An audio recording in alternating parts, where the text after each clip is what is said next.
Good morning to you all. And this is a good Sunday to start with because after every Sunday we have Monday. And so this webinar, as Brother Saif was speaking, gonna gain you more insights and more the way we look at the marketing and we look at the branding and also creating a brand value through as he said correctly, this is a digital era and digital marketing is very much used in most of the companies and most of the brands are using it and they're focusing on building value. So hopefully this is a good start for our Sunday so that Monday we can do something new.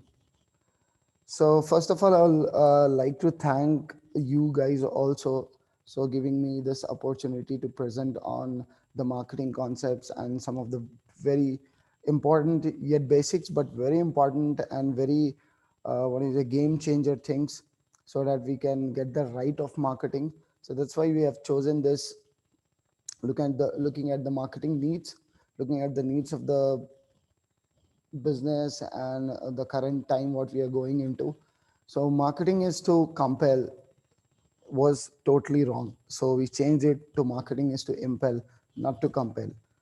And then again we have a subtitle with us focusing on building value through digital marketing. So everybody knows there are a lot of channels around, digital channels around us, and how we can utilize this, leverage from it, and how we can take advantage of this to bring our company's value towards the customer. So I guess we are set up with this. So thanks everyone, we'll start this. So let's see what we have.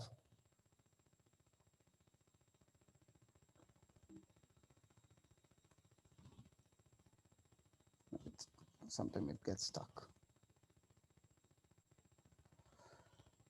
Okay, so as you all know, and Brother Saif also briefed it in a very crisp manner.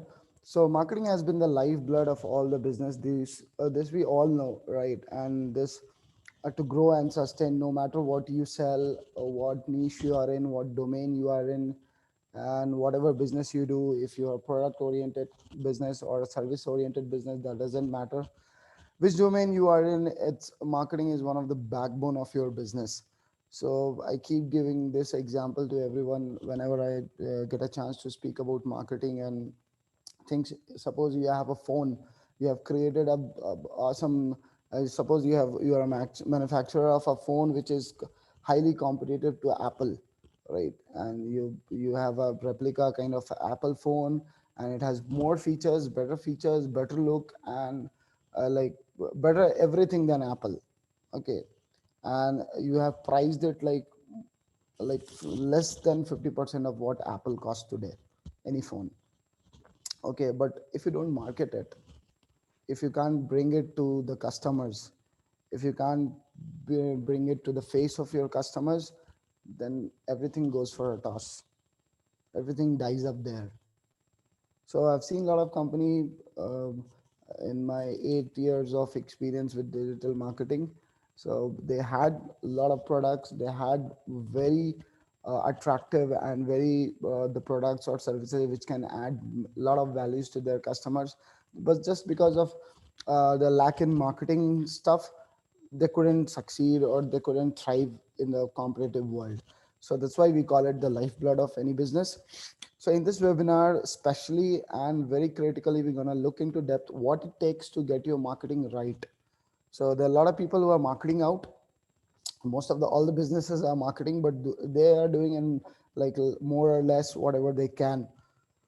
Understanding, not understanding, even a business unit where it has marketing section or marketing department, even though the fact they understand, they don't understand, it doesn't matter, they have to hit it hard, right?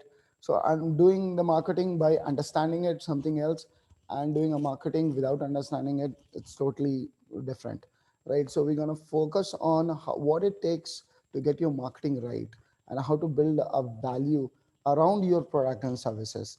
So most of us, we also know that we have some good product and services, and we also know the value. Sometimes it's more about delivery and how people perceive it. I know I have created this products, we have created this product and services, and these are value, these are very valuable. Assalamu alaikum. Sharik bhai, your voice is a little low. Is there a Okay, possibility that we can increase it?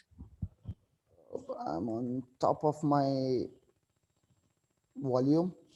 I'll just check with my earphones. I guess that could be good. Yeah, please. Jazakallah. Is it now okay? Yeah, better than last time. Okay, thanks. Jazakallah for pointing it out, brother. So I was talking about I was talking about like a lot of people, they have a good product and they have a good service, but sometimes it comes to really hard to deliver it and show it to your prospects and your clients and your customers.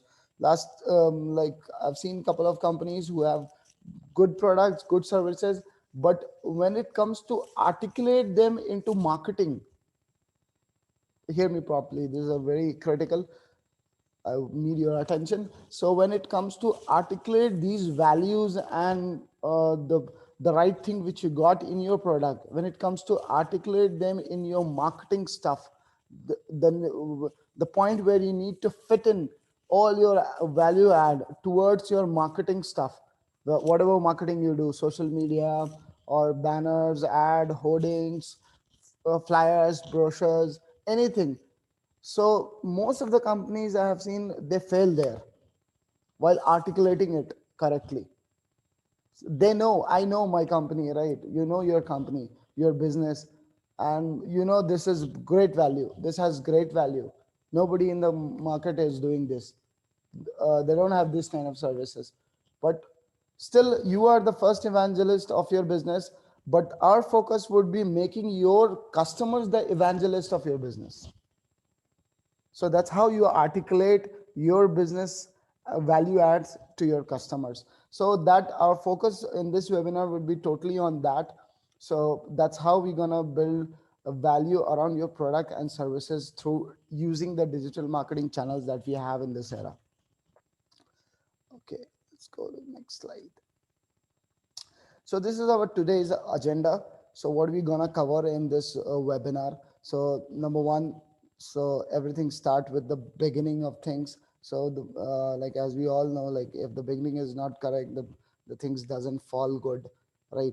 So first of all, we need to get our marketing concept and value right, since because of the lack and absence of this, most of the people, they are putting money pushing in their marketing, but they don't see much traction just because of the concept and value are like absent, or they have a little bit of diversion from their real concept and the value. So second thing what we're going to look at on it's 99% marketing and 1% digital channels. So there's also some icebreakers. Okay, there are a lot of buzz going in the market with in respect to digital marketing, online marketing, or whatever you call it. So but there are a lot of buzz and there are a lot of myths also going on, which also build mindsets and different mind perceptions, and we get it sometime wrong. So we're gonna also see on those myths in the market and what are the icebreakers for them. We're going to see that. And the third thing is how to create our sweet spot, how to create value around your products and services. We're going to walk you through step by step, so what it takes to create value and how you can carve value towards from your products and service, and then deliver articulated correctly to your customers. And the fourth thing we're gonna see on targeting the right audience and building their bias persona. So this is a very hard punch for businesses. So as I said, like you have a totally a good phone, more better than Apple. Let's say you have named it Pineapple, okay, and but you're now marketing it, and even though you're marketing it, you're not reaching out to your correct audience. So this is also where a business loses the game when it comes to targeting your right audience. So there are a lot of things under it. So you need to understand, need to fix, need to build their ideal customer, and then need you to target. So that's what we're gonna look up on. And the fifth thing we would look on social media evergreen marketing strategies. I know people are hunting a lot, right, looking for more strategies, more things, but every time when I open the internet, there are a lot of strategies filled up. okay, on the over the internet or the people on YouTube. There are a lot of strategies, but there are some strategies which are evergreen. Evergreen in the sense, they work with the platform itself, so you cannot interchange it or exchange it, or they're gonna not change in major, like a core change will not gonna happen with those things. That's the reason we call it evergreen marketing strategy for them. And the last but not the least, we're going to look at tools that can help delivering all these aspects of digital marketing. We're going to look upon the tools which can help doing all this stuff, and which can support you and save your time and save your efforts, and help you to do some smart work around it. So this is our agenda. We're gonna today. Hope you will find it interesting. And as brothers have said, like we're gonna take up. Of course, we're gonna guys have very too many questions in your mind while through this webinar. So just don't be in the middle. Just if you can also put it in the chat box, no problem, so that you can remember it what questions you had. Okay, so we're gonna take it up in the last of the session, in the end of the session, and we're gonna answer everyone as much as possible. Okay, so let's go. So let's start. So the first agenda, getting your marketing right, concept and value. So whenever we start talking about concept and value to our customers, so our mind, the way it works is it totally goes upon the external things outside our company. Outside our company, we start looking whenever we want to talk about the concept and value that your business or your product and service brings in. So our mind directly start looking at our prospects, our customers, our clients, and it's also starts looking towards the external things. And we start looking from where to find this concept and the value. What value I'm adding? What is the concept of my business? So we start looking at these kind of things, but mostly it's like invert a natural way. It's the nature of this concept and value is invert. So what you need to look into is to your mission and vision of your company. There lies the concept and value. So we have done this experiment with, I guess, like more than thousand of companies. So I usually ask people to do this exercise, and you will get your concept and value when you set up your vision and mission. So we never look back to this. We have, so that's a fact. I'm sorry to say this fact, but we never look back to the brochure we have printed last 10 years back or 5 years back, and where we have printed our mission and vision. So we hardly look back to these all things in marketing. We are just so much like in a running mode, in a 10x running mode to get more clients, to get more business, delivering business, so many things around us every day that we sometimes we forget this. So what I started with, what was the mission and the vision of my company when we started this, and still it has. If you go to your website about us page, then definitely you're going to find it out there. And the brochures and everything what you printed, the collaterals for your business, definitely it has this.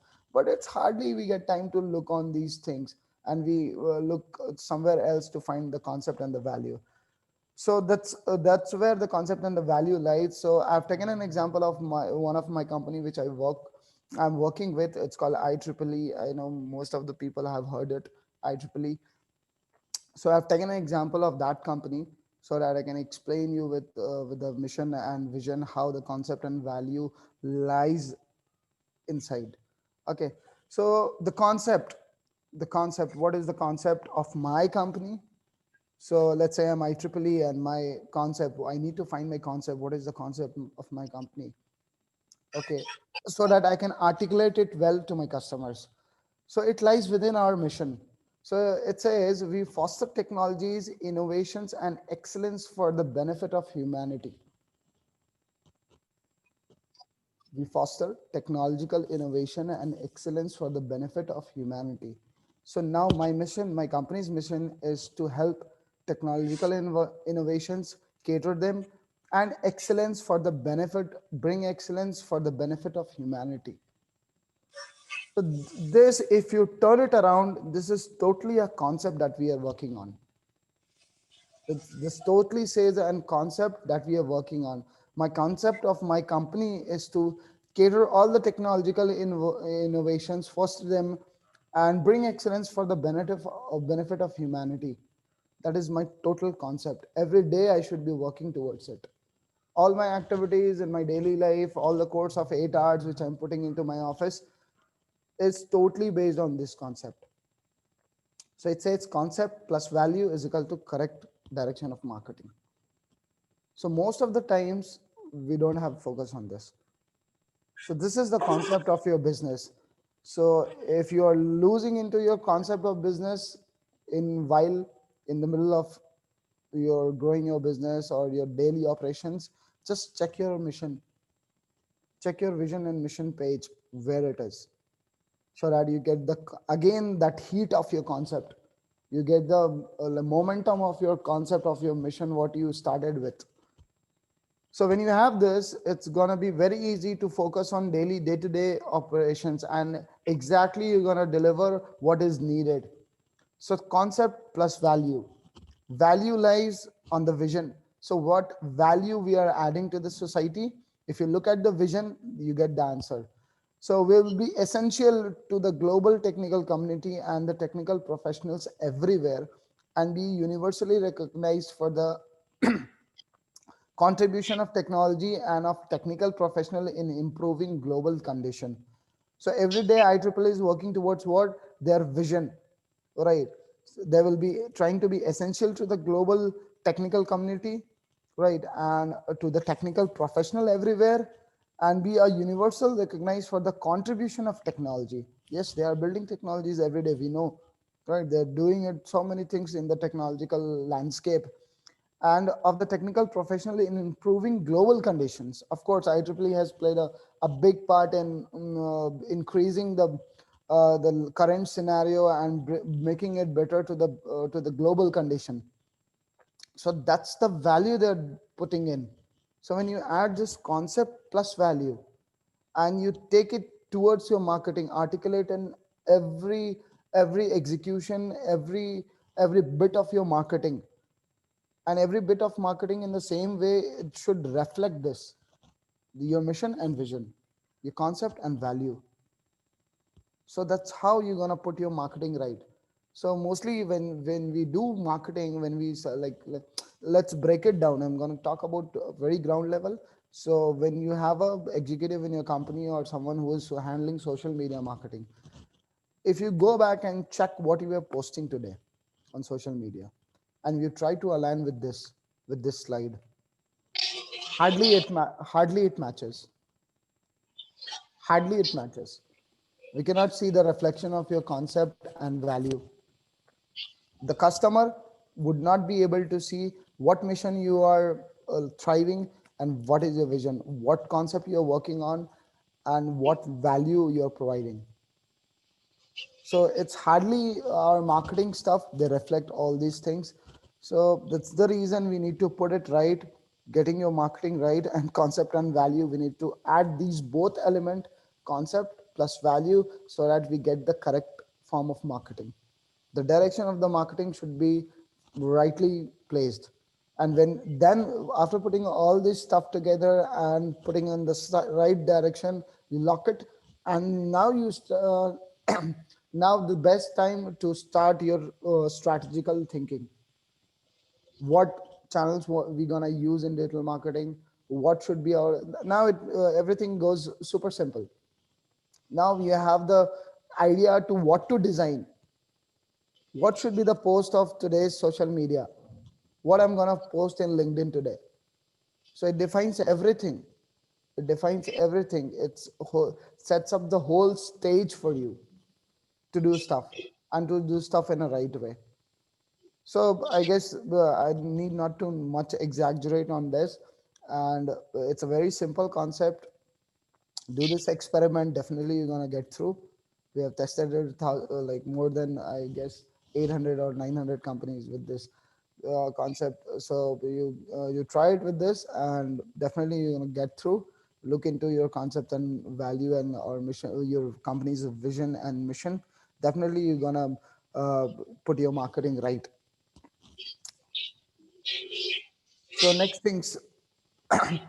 So in the pursuit of getting your marketing right and concept and values, okay, towards your customers and your clients, so we always try to stand out among our competitors, and by adding more value. So as you can see on the slide, we have a strike through with these competitors. So that is actually the correct mindset of marketing and any business form running out there. So I know we are hardly into a competitive mode and competitive era, but one should not forget like what is the basic of building a business and doing services. Okay, so nobody likes those competitors, right? So what we do usually is we try to stand out among the competitors, which is not the correct way of thinking into a business, and by adding more value. So what we need to do actually is we need to try out standing out among the contributors by adding more value. So the perspective what we have with our businesses today, that I have a product, I have a service, and now there are a lot of competitors around me with doing the same business, same products, same services. So actually there's a big tweaking need to be done on our mindset with this. So because the reason why I'm telling you this, because it has a way deep impact. I would say a more impact than a depth of an ocean. Has more depth of impact. So when we think that other companies are competitors to us, then it's bring up it set up the whole different form of stage. So what we need to think actually is on the right perspective of it, which will not eventually eventually hurt your business and others' business too, and eventually the users and the customers too. So number one, what we should be thinking about is organization in the same domain, space, or in the same niche are not competitors but contributors. Are not competitors but contributors. The reason being is they are trying to solve the same issue. So right now, what we think about it is like let's take an example of Ola and Uber. Okay, Ola is into same niche, ease of transportation, and Uber is in the same niche. So how they think each other into is as a competitor. Ola is my competitor, Uber is my competitor, and somebody drives in, comes in between with a new business that also thinks that I'm a competitor to these two guys, right? But the way they operate and the mission what they have, the goal what they have is the same. The problem what they're trying to solve is ease of communication from anywhere, anytime, right? And through like online stuff, easy to book, easy to get it, right? So they're trying to solve the same problem in the market. They're trying to solve the same problem of the same community or the same audience. How can be they competitors? They're contributors to that problem. They're trying to solve a problem which is now is in India, but maybe a global problem for some of the cases, and they're trying to solve it. So we should think in a contributor prospect. Like these all are contributors, not a competitor. The reason why I'm telling you to think this is, we'll get to number two. The reason what I'm like trying to pull you guys in to think is that when you think them as a competitor for your business, right? So competitors, they make strategies which are negative in nature, which eventually hurts user. Competitors make strategies which are negative in nature, which eventually hurt your users. Let me put it that way. So what are you gonna do when you think Uber or someone is my competitor? What are you gonna do is You're gonna make strategies which are negative in nature, which eventually gonna hurt your market segment, your audience. And moreover, in the more span, bigger window of time, when you go forward, you're gonna lose customers. Most of the time, the reason we couldn't find out why this client or why these users are dropping off, just because they are of something, they are of some opinion, and we are not able to get gauge that why they moved off. Because it's really sometimes it becomes a pain for users to go with a company, to go with a business, and to it becomes a real hard pain for them. Because eventually the strategy what we are doing, it's cutting throat with other business. It's getting, definitely it's getting my competitors bashed at some place. But eventually who is getting, who is suffering? The suffering, we know, we all know the suffering is with the users, right?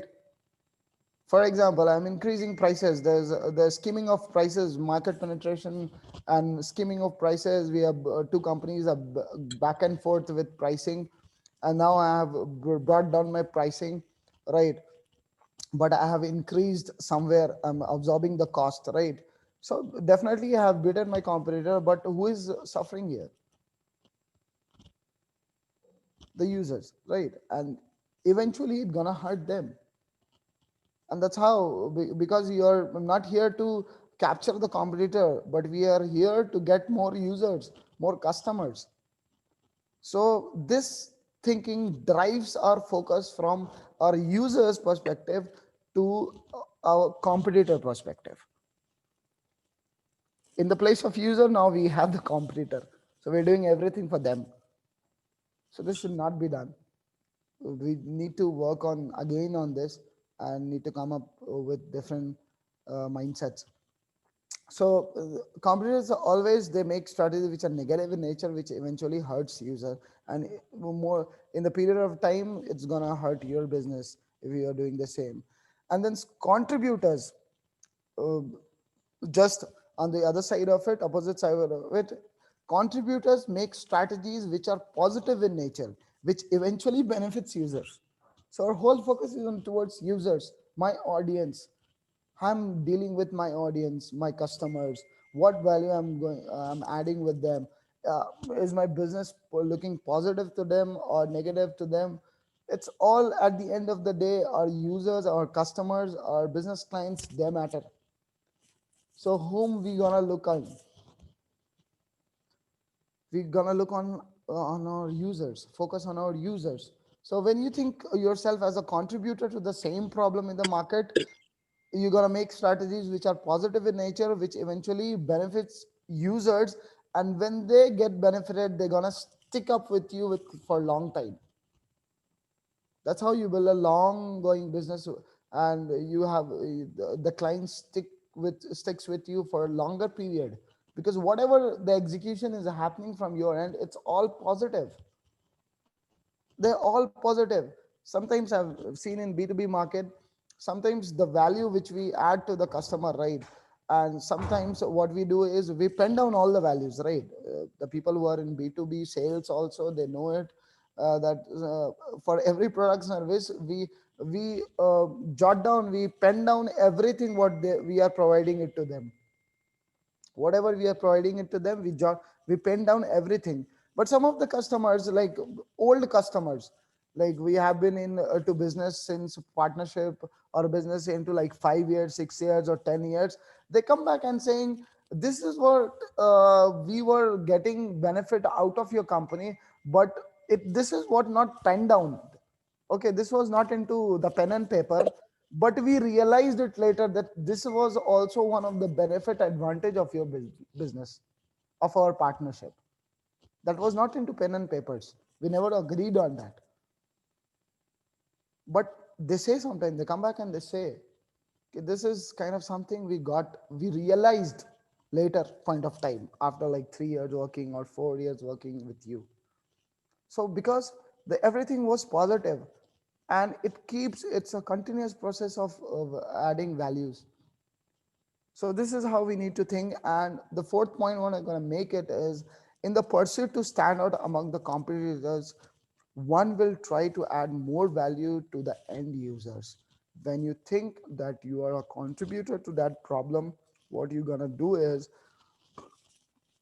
automatically you're gonna try to add more values to the end users.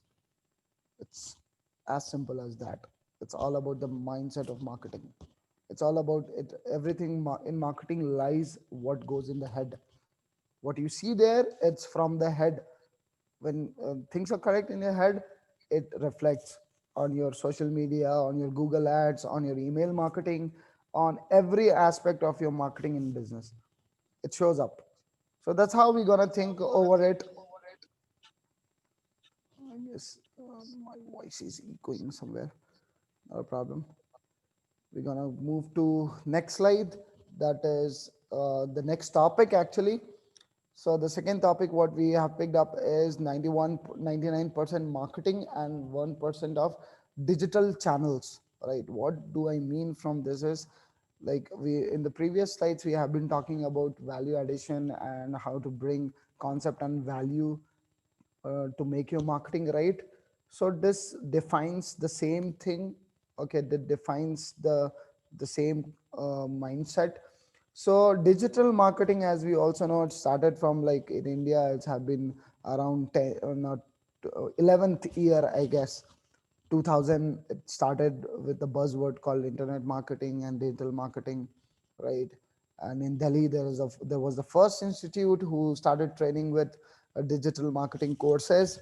And how it's been just a decade with this technology. It's not a technology, it's just a method. Digital marketing is just a decade back, okay, when we started, but it exists from long ago, long, long, long, long. So if long, I would say. So when I look into it, I would say it was like from 1920, I would say. And you people will get a shock how it could be digital marketing could be from 1920. So the concept was like, I'm not need not to talk about it, but just giving just FYI on that. So the person Guglielmo Marconi, who innovated the first public transmission, wireless transmission radio. The guy who invented radio, he was the first digital marketer of the history, created in 1920. So because he had the concept behind and he knows what to deliver, and he just that use that electronic device to deliver it. That was called digital marketing. That was digital marketing. He has the concept in mind. He knew everything, what to deliver, what to say when I'm on a call, when I'm gonna go first time live on a transmission device on a radio, and people will be listening to me, what I'm gonna say there. He has his marketing stuff in mind, and he used that digital channel of that era. That was radio, first time in history. So we call him digital marketer, the first digital marketer of history. Guglielmo Marconi, 1920. Okay, so let's come back to this 90% marketing and 1% digital channel. So here is the icebreaker for you. Most of the people, business owners, think that digital marketing is a rocket science.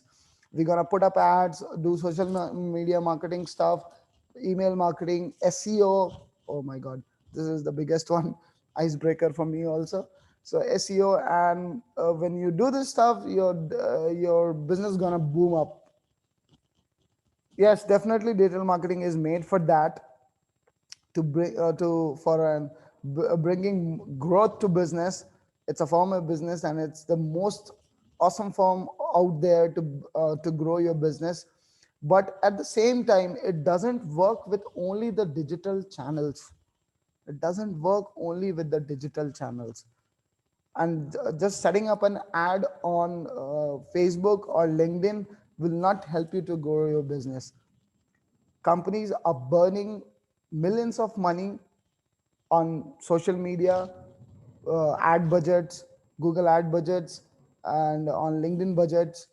We burn so much of money, and sometimes our only focus is to burn money. Sometimes we do that kind of stuff also. The only focus is to burn this much money. So, but Overall, what we are focused into is to get profit out of that, to get ROI out of that when you run, when you put that much of money, right?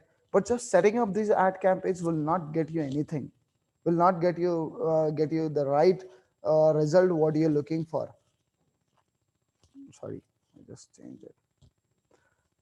I'm sorry, the screen is coming up. Okay, so I was talking. Okay, that thing will not only setting up a ad or doing some stuff on social media will not get you. DM is not a rocket science.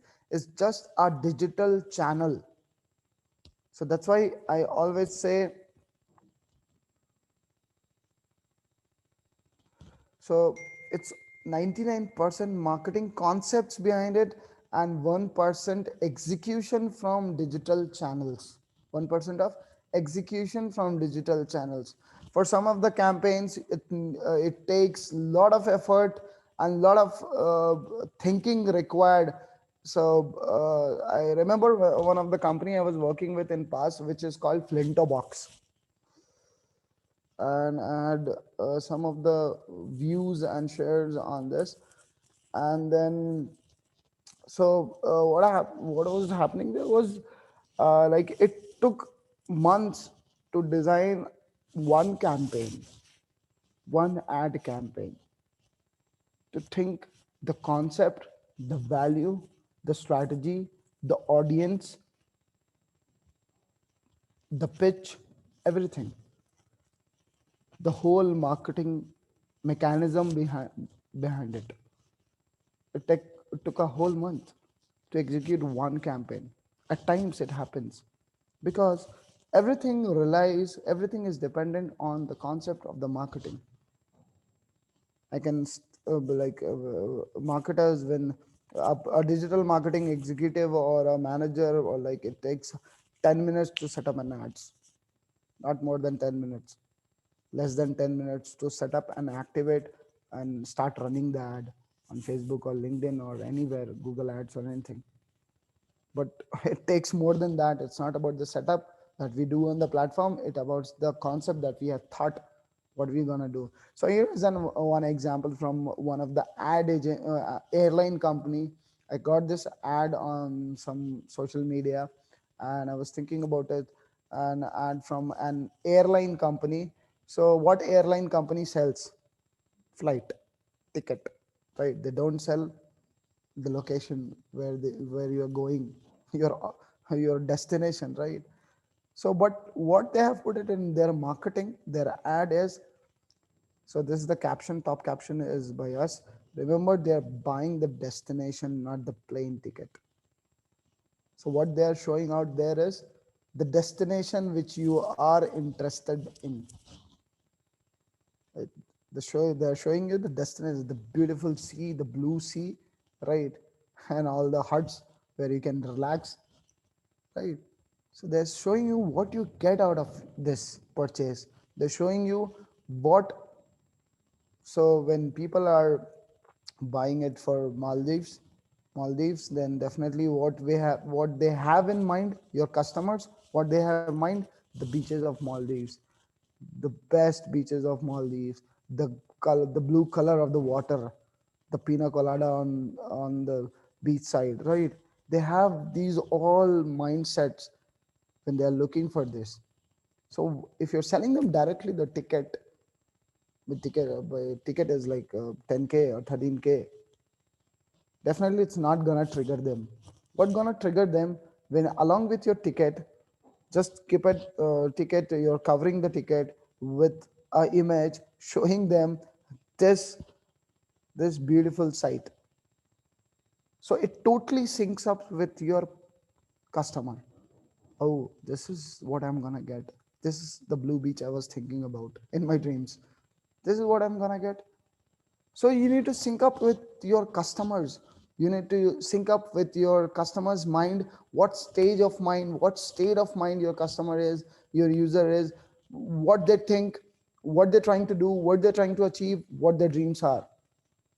And that's what reflects in marketing. That's what your marketing should reflect, so that they can be, you and your customers can be on same page. right? That's how the sales happen. That's how you get more customers, more leads, and more people who are buying from you. If you and your customers, your business and your customers are on the same page. Most of the time we are not. Customers has some more intentions, and we are pushing them with sales, and we are pushing them with all those pricey things, price tag things. No, we are not catching their up. We are there with their dreams. So what everything what it takes in digital marketing is the concept and the synchrometry with your audience and your customers. So it takes all the marketing efforts. It takes all the marketing efforts, and we after that we articulate and we exhibit, we execute it from the digital channels using Facebook ads or social media promotions or Twitter ads or LinkedIn or whatever, Google ads, whatever we do. It's just a kind of representation, how we gonna represent to our users. And now since this is a digital era, so definitely this is the place where we need to represent. Let's see our next thing. So it takes a lot of strategic planning, as I already discussed it. It takes a lot of strategic planning, engaging with your audience, nurturing them, right? Nurturing them, and then at the end, converting the audience to make them paying customers. That's how it happens. It's not just one time thing. It's not happen directly. It happens engaging with your customers, then nurturing them, putting them more, giving them more value, showing them the trustworthiness, showing them the honesty, showing them everything. And now they trust, and now they trust you, they like your offerings, everything is set. Now they get converted. Now they pay you for your product or services. So it's not just you gonna put up your ads and things gonna go right. People gonna buy it. No, it takes a lot of planning, strategical planning, engaging, nurturing, converting, and everything what it should take. Correct. So that's how it is. This is the icebreaker of the day. Digital marketing, not a rocket science. Need a lot of marketing efforts, marketing concepts behind it, and then the final execution gives you the correct and the expected result. So we're gonna jump on our third agenda of this webinar. I guess I'm like going too much into depth and it's taking more time. I'm trying to match up with the time. It's already 11:50 out there. No worries. So our third agenda of the day is how to create. Now here it comes, how to create value around your product and service. Everybody has a product in business and or a service which they are offering. So there are six elements, six ways, or six things that I'm not going to say six ways because it's six elements. Okay, six elements which can be added to your product and services, and most of them are there. We need to articulate it right, we need to carve them right. Okay, put them in the right bucket so that they totally comes and layer your product with value. Okay, so the six there are six things that we have listed out here to create on how to create value around your product and service. Most of us we have these all things. Just what we need to do is need to stitch everything together. So number one is focus on the solution, build trust with your brand, work on enhancing quality, let people talk about it, extend your after sales service, and go extra smile with added value. Mile. Okay, so we're gonna look into these aspects. These are the very important elements, like a building block of a product, and like not on a building block only. So a product or services is also dependable on once the sales happen. So that's what we call is extra after sales service and everything, right? So we're gonna look into quickly in all these aspects how from these all things you can create a layer of value on your around your product and service. So first thing we gonna focus on the solution, not the product. Most of the people they know this concept. I know this can sound a bit like the same thing for you, but it's actually need to be done. Need to be done. Need to be done. Focus on the solution, not the product. So as I said, like the whole business concept is to provide a solution to our end user. So we should not only talk about the product that or the service what we have. It should be the solution oriented. Our all the social media and all our marketing stuff should reflect this, that we are focused on the solution. Otherwise, so there are two, from the user's perspective, there are two categories of company. From a user's perspective, okay, I'm also a user to a lot of companies, right? I'm using product and services. You are also a user. So if you take yourself out from a business owner or an employee or anything and just feel yourself as a user. So from our perspective or glasses, there are two kind of uh, companies. One is product oriented, the other one is customer oriented. That's how we call it. This company focus on their customers. This company only focuses on their sales. They just want to sell it. But this company is focuses on their customers. They value their customers. They hear us. From user perspective, these are the two categories of the company. Okay, let's come back to the business perspective, business owner's perspective. So focus on the solution, not the product. So focusing on the problem you solve is much more attention drawing than the product itself. This is very important. Focusing on the problem that you solve is much more attention drawing in nature than the product itself. Okay. So for example, if I tell somebody like we created a new product, I guess like least people will be interested to know that product. But when I tell people like, you know what, uh, this is a problem in for this bunch of people, or let's say for this community, and we created a solution for it. You see that change, transition? This is how it affects. So when you focus more on the problem you're solving, it is a more attention drawer for your users and customers from the product itself. Because we are out of a mind that people are trying to sell things out there. And every user is out of that mind that people are trying to pierce and sell their product and services. Because most of the time we always hear that sell lelo type, right? So our whole, as a user, our whole mindset is that. So we no more we want to listen to a new product launch or new service launched. Okay, you're doing good. But what more people are interested in listening is to a solution, to a solution that is more attention drawing. So we just need to twist it, to tweak a bit, and through all our marketing stuff, we need to show them that we focus on solution, not the product. So how we gonna do it? It's very simple. List down all the possible problems and the solution that your product and service can solve. Easy way, very simple way. We can list down, take a pen and paper, list down all the possible problems. Sometimes we don't know what problems we actually solving. We have idea, we when I started with the company, like I had this goal, one problem which I am providing solution for. Okay. And later in the period of time, I'm able to solve 10 more problems. So sometimes it changes. More problems and solution get added to your business and product and service. And sometimes you need to dig out what more problem we are solving through our product and service. So it's best to list down all the possible problems and the solution that your products and service can solve. When you list down this, you have it in your mind. When it's written, it's there in front of your mind. Reflect them in your marketing.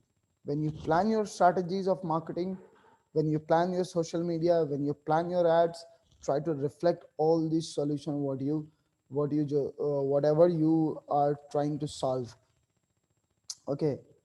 I wanted to show you, I wanted to show you an example here, but since we have a constraint of time, I'm not gonna show you that, but I can at least I can speak about that. So everybody knows about a company which is called Nike. We also call it Nike. Okay, so it's all about all good to say whatever you want. Okay, so if you go to their social media pages, okay, if you go to their social media pages, what you find there is no product listed. No product listed. If you go to their Instagram page of Nike, you will not find any product listed there. What you're going to find out there is only stories, people talking about, sports enthusiasts talking about how they achieved their dreams, what efforts they made, and how they came at this position. Only stories, the problems that Nike has solved. And actually, they haven't solved anything, just they are trying to relate with the emotions, with the story of the people. So that's how it works. Reflecting them in your marketing is gonna give your customers a clear vision and clarity of your business, the way they see your business. So how you gonna like want it, like how you want you to be seen in front of your customers, a product oriented or a service oriented company, or a company which is there out there to help you. You need to decide on that. And the other thing is create images. Once you have this list down all the possible problems, and you start building your marketing strategies and marketing stuff around it, bottoming it more, and coming to when you create the content for marketing, we can, when you create the content for your marketing, include all these things, all the possible problems that you are solving with your product and services, with reflected with the image, video or another text content, events around the problem and their solution. Most of the time we don't do this. What we totally focus on displaying the products, services, and these all stuff. But it's very less that we post on, that we do marketing on like the solution, and there's an image about that solution, or there's a video, or there's a content or event that we do around that problem and their solution that we have, right? So it's very less. So I need to build content over on these kind of things, around these kind of things, like solution oriented, and uh, not talking about the not talking about the product, but the product itself, sorry, solution itself. And the last but not least is use the power of storytelling to do this, as I've already given you the example of Nike. So what they do is they totally use the power of storytelling. If you see their post social media marketing stuff, they have millions of followers, and why they shouldn't be? Because they do it so great with power of storytelling. So you'll be seeing a video of a broken lady with a broken leg who started kickboxing. Nike is not doing anything in that. Like Nike shoes are not enabling, like technically not enabling those, what do you say, those people, enabled disabled people to start kickboxing. But what Nike is relating to is it gives our brand, their brand gives the passion to do things, and that's how they have achieved their dreams. And Nike, their product is part of their dreams. That's the power of storytelling. So you see, we can go and you can see, like witness all this thing out there, and then implement it to your business. Okay, create stories, take the step out and start with storytelling. Start with building stories around your products and solutions, how people have modified their life or enhanced their life, or they have got value through your product. Make it a story, let people see it, know it, because there's a very famous saying, story tells and sorry, a very famous saying, facts tell and story sells. All the fact of your business and product and service, they're gonna tell people only, and the story they sell. The facts tell and story sells. So I need to imbibe storytelling with our marketing stuff. Okay, so that's one thing, focusing on this. And the second thing, what to provide to create value around your product is you need to build trust with your brand. This is very important. Building trust with your brand is, it's a hard thing also, and which pays you over the time. It's phenomena phenomena, and it's very important in your business, building trust with your brand. The moment people build trust with your brand, you're done. Now you need to harvest with those trust, right? So what we need to do to build a trust with your brand or our brand and around our product and service? So number one thing, being transparent. So a lot of people out there, a lot of businesses out there, they have a different kind of models, and where they get people got cheated, and a lot of people they feel like cheated. Okay, most of the scenarios, if I say out of like when people, if 1,000 people are saying we got cheated from some company, I guess 99% companies were not fraud companies. They were legit companies, but the way they operated, that made the user, the customer, feel that they got cheated. 99%, I guess 900 people out of 1,000 people would be not 900, I would say 990 people would have that feeling. The company was legit, but the way they operated, the way they delivered the customer service and the product or the service, the way they engage with them, that makes the customer feel that they are cheated. I'm not saying it technically that you are setting up a fraud company, but there's another thought to it. That's why I gave you an example of 1,000 people saying we got cheated from a company. I believe 990 people were cheated by the operations, the way we operated, the way we delivered, the way the what we committed, and that's how they say. So this is the real fact. So what we need to do is, being transparent in your business means, it's not that you are a fraud business or you are just there a chat fund kind of thing, and it's not that. What it means is, you need to be very transparent with your operations. Very operations, all from if you're manufacturing, from the scratch operation of your business till the time it delivers and the customer gets satisfied. Whatever operation is between these 2 points, you have to be transparent in each of them, right? That's how people can build trust. Be willing to answer questions. So most of the companies, when they are out of their chat support and out of their like support, okay, and that shows they are not willing to answer. That shows they are not willing to answer.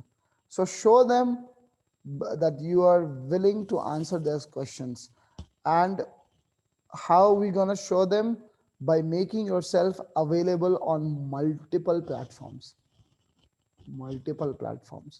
That means when a customer is looking at you, it says like, I'm on a safe zone.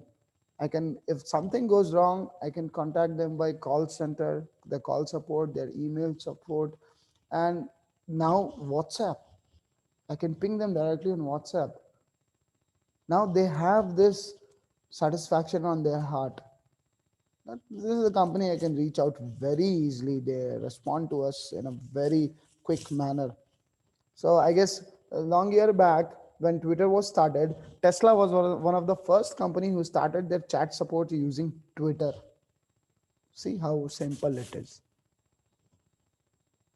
My couple of clients, we use the chat support as Instagram. It's easy. You don't have to spend much money into it. And by way of using Instagram, our emailers, everything. So everywhere we say, if you want a super quick response, ping us on Instagram. We explicitly say this to our customers in our brochures, in our emailers, whatever marketing we do. in our order book, everywhere, bill, everywhere. For customer support, there is a customer care also. And if you need a super quick response, just we are a ping away on Instagram. They love it because Instagram is a platform where everybody uses now, and usually, especially the client, the target audience which we have for that company, it's a US based, so they love Instagram, and everybody is on Instagram, so they don't have to even take the headache of switching platform, going to some call and all, right? They just have to find us on Instagram, and that also a way we get more followers on Instagram, right? Simple way. And they know that we are there to hear them, so use it. It's gonna be fun, it's gonna be very good, and people will know that yes, you are there to listen, answer their questions, and open the doors for customers. That's as I already covered, like open the doors for the customers, let them in, let them in.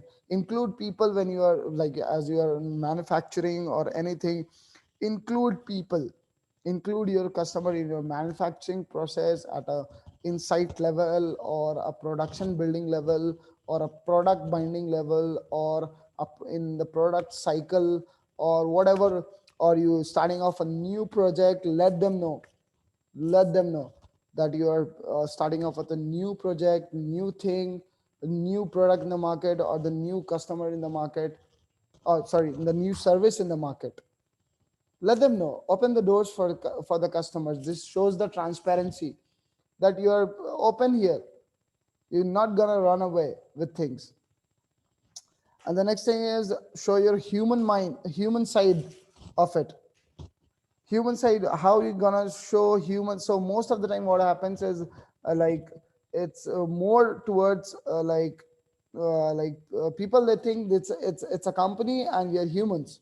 They don't think that this company is being run by humans.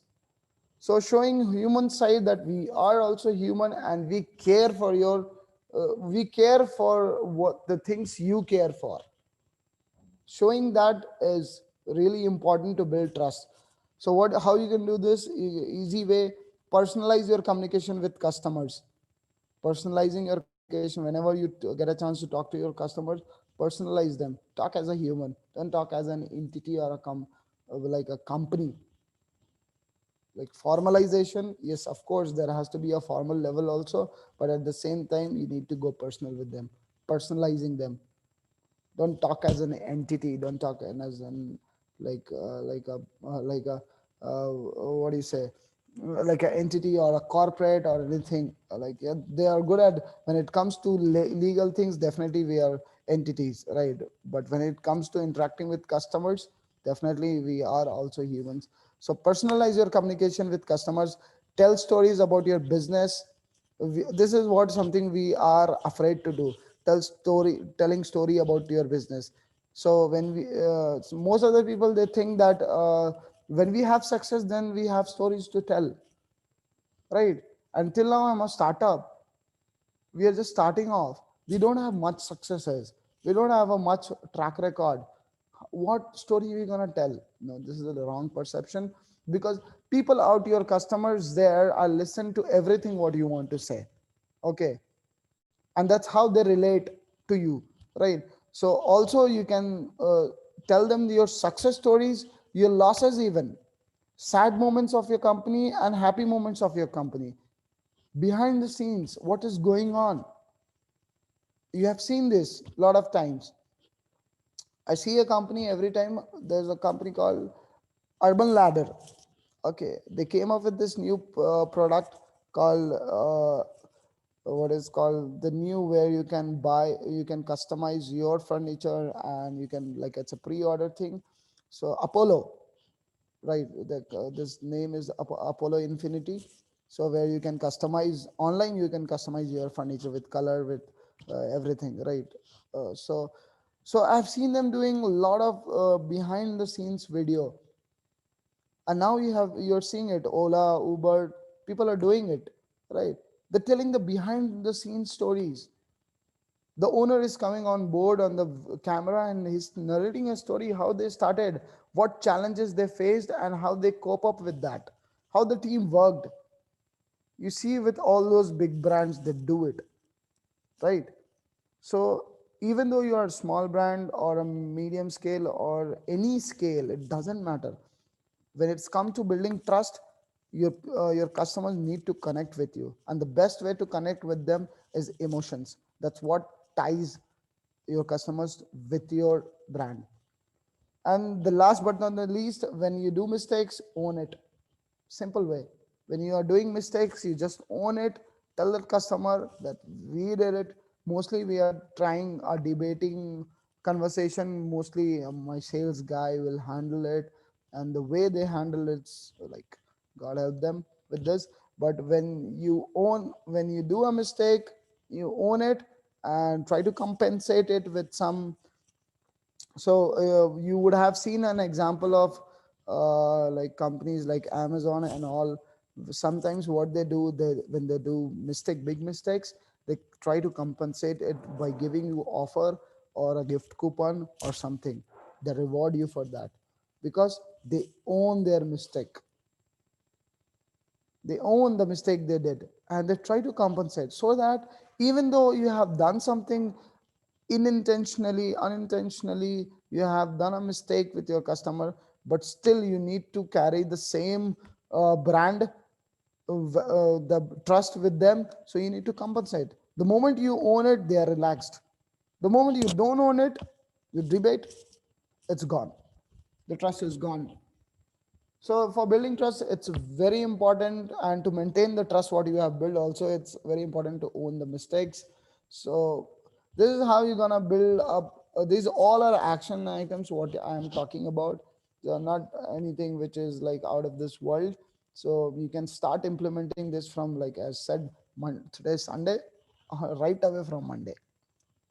Okay, let's move up to our next action items. And the third thing to work to like what I say, to bring value and to bring and to create value around your product and services is to work on enhancing quality.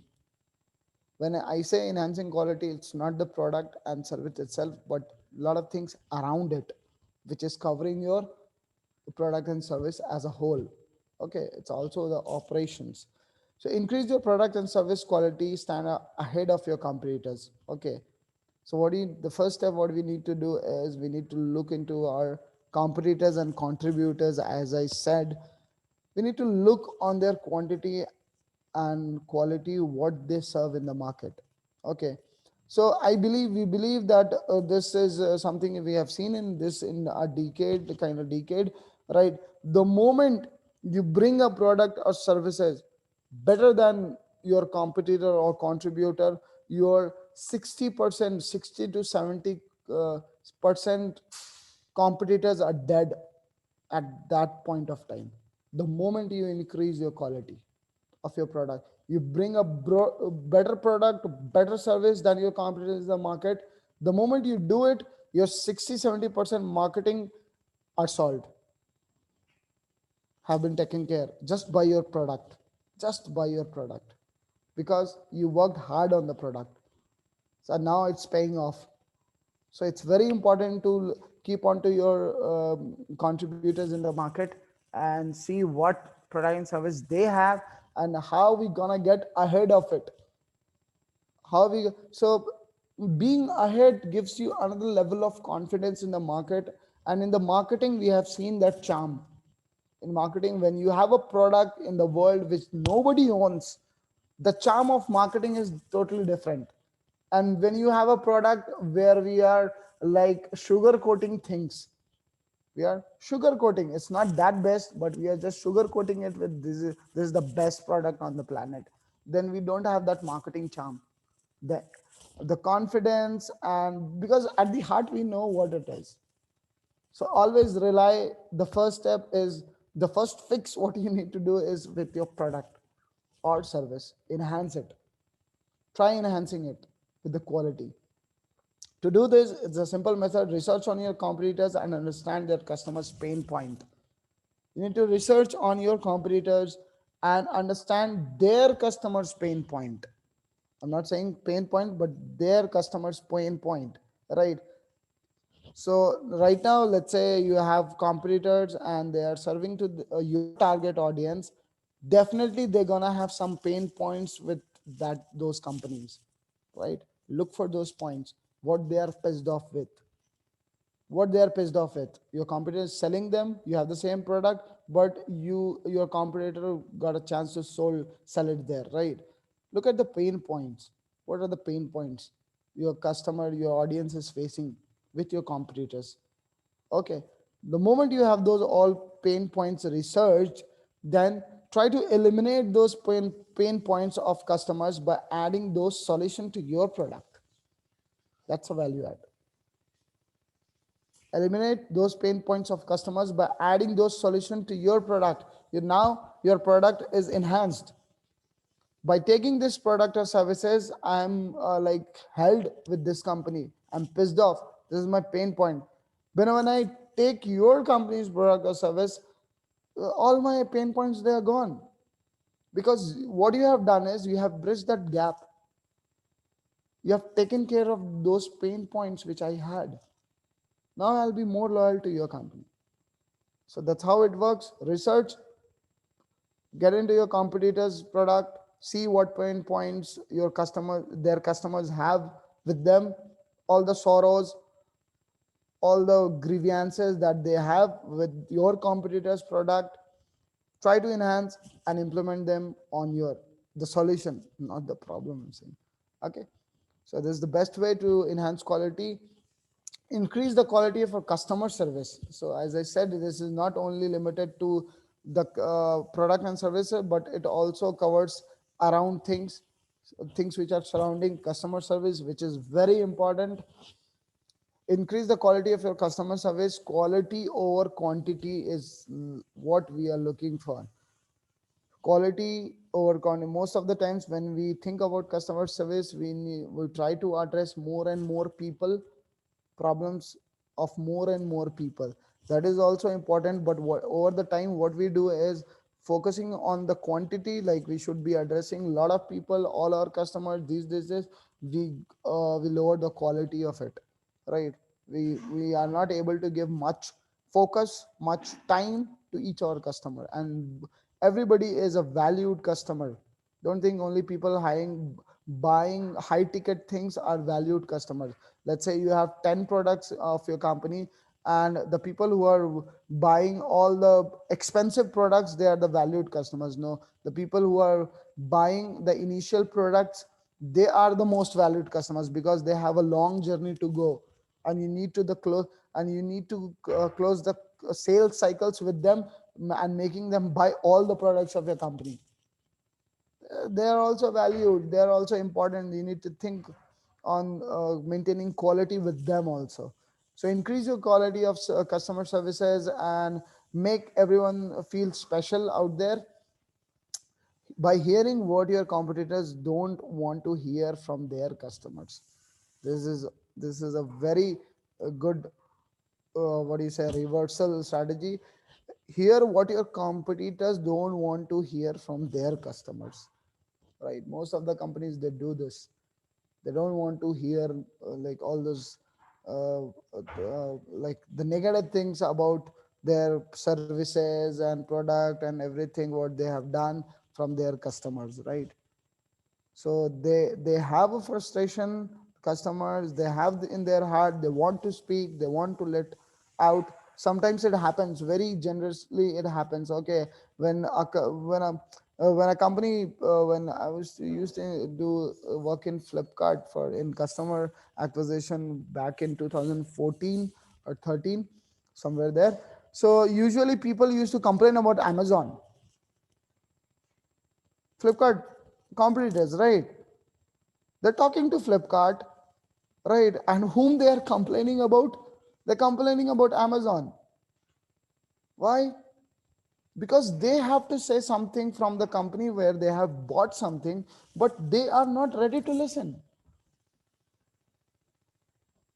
So it's very important to hear what your competitors don't want to hear for their customers. If you hear them, you're concealing them and you're building up value for them. That's how it works. So working on enhancing quality, this is all what it takes. This is the action items for this. The next thing what we're going to look on and let people talk about it.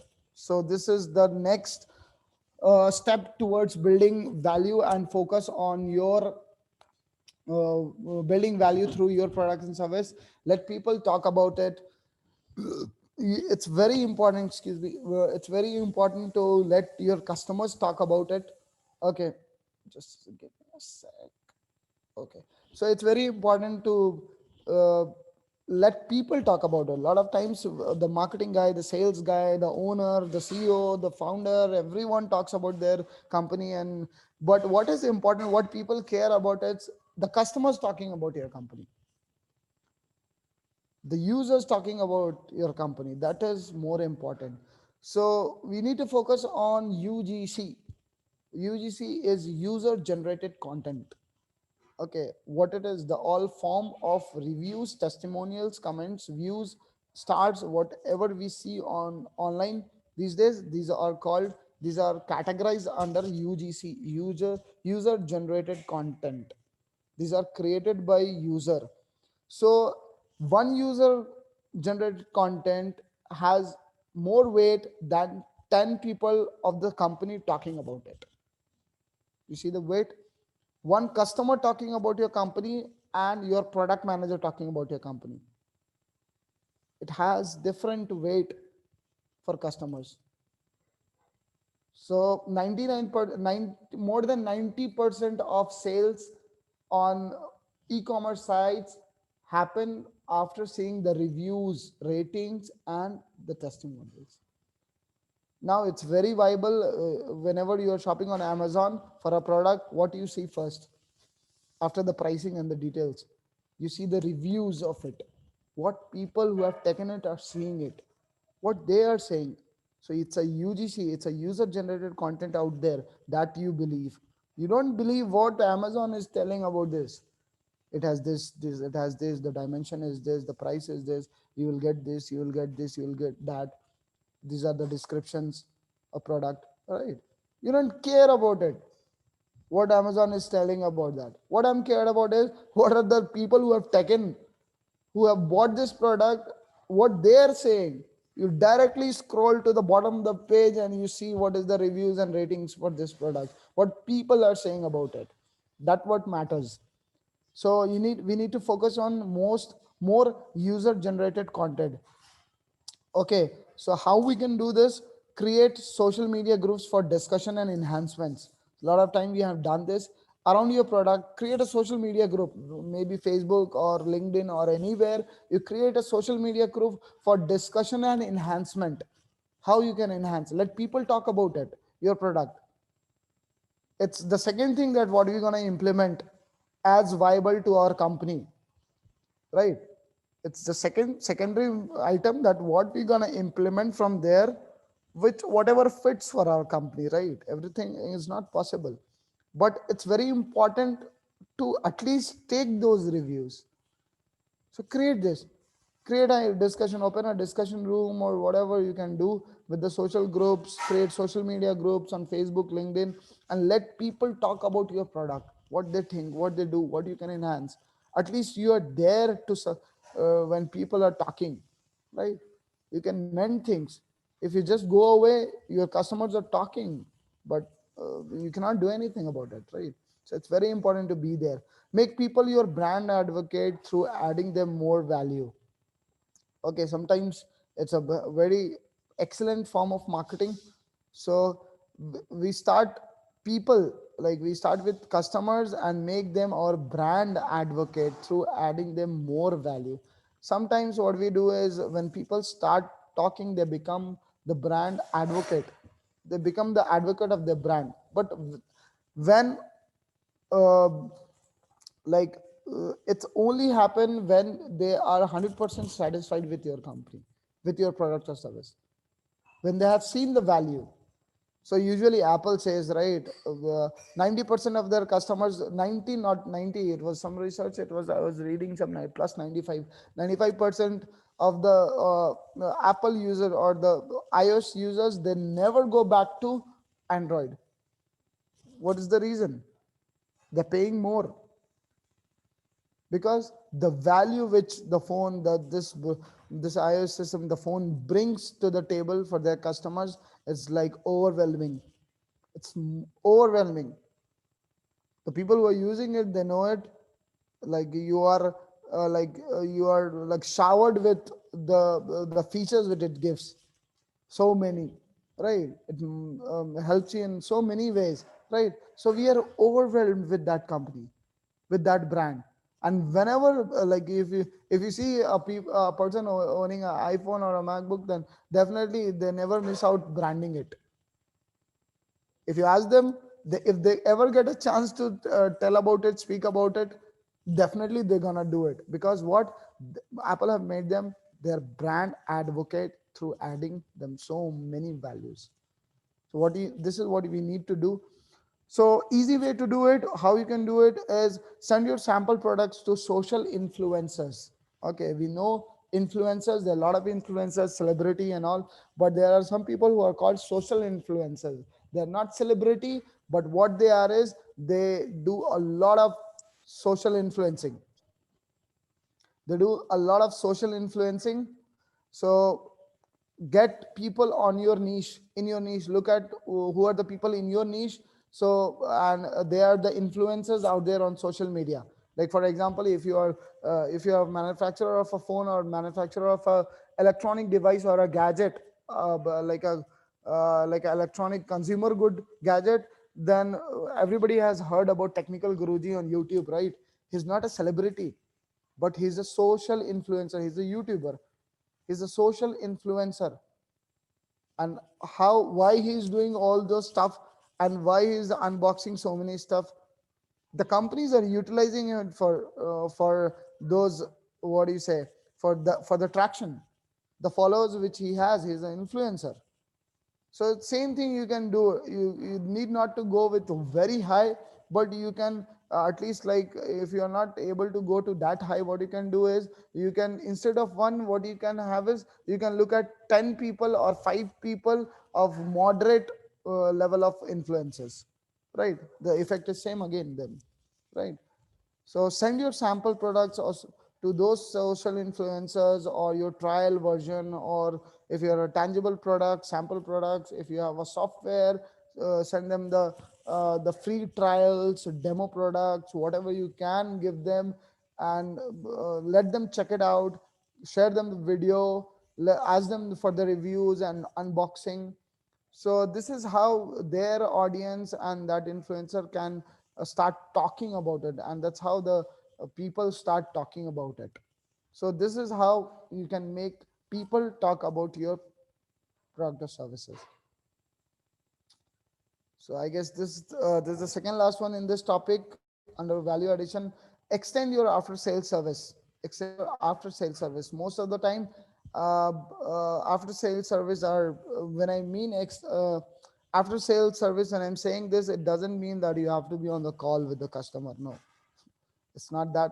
But after sales service, there are tangible and intangible also. So the first is, principle: under committing and over delivering. You need to undercommit and over deliver. That's the first principle, as you guys all know, all experienced people. So, and the second part is quick responses when customer has to say something. That's very important. They need to, in the journey of creating value around your product, you need to be super responsive to your customers. Let them feel that there is a company. When I am purchasing from it, they are ready to respond whenever I pick them up. So addressing their issues with sympathy is also one of the greatest factor out there. Okay, greatest factor. We have come from uh, uh, I've come from an e-commerce background, so I know what value it has. Addressing people with sympathy, when somebody tells you in a concealing way, then you feel, ah, okay, good, okay, okay, you listen to him, right? When you don't have sympathy, then people will not able to listen to you, right? So address them, quick response them, address them with sympathy. Make them feel that once you purchase, we are always there to hear and help you. Okay, make them feel that once that should be reflecting in your marketing, that they should be feeling it. Okay, that once you purchase, make a purchase, right, product or service, anything, we are always there to hear and help you. We're always there. You can reach out by n number of things, and 24 by 7, anytime. Okay, so when they have this trust, definitely it pays off. Make it easy for them to reach out to you. I've already discussed this in my last topic. Make it easy for them to reach out to you. Use social platforms as customer support desk. Now it has become very easy, very cheap, and I would say it's free. Right, you can use your social media platforms to as a support desk for your customer. Instant response. And social media is a working about it. If I have noticed on social media, like if I talk about Facebook, when you create a business page on Facebook, so whenever somebody sees a Facebook business page, on the right side there is a green color badge which says the turnaround time for this business is 24 hours. The response, or they say the response time of this business is 1 hour. See, they are working on it. They are working on it. They say, okay, the business we are trying to looking on Facebook, right, their response time is 1 hour. They respond in 1 hour. So because they know what the customers they want, these platforms, they know what their customers are looking for. So we need to increase that response time and everything. So best way to do that is use social platforms as a customer desk. I told you, when Twitter was launched, Tesla was the first company to use Twitter as their chat support desk, right? Now also we have like one of my clients uses Instagram for that as a chat support desk. So simple, no expenses. Okay, that's how we're gonna do it. And extend your after sales service. That's also gonna add value to your create value around your product. Last of all on this line, action, go extra smile, or we call it extra smile, you call it extra mile with added value.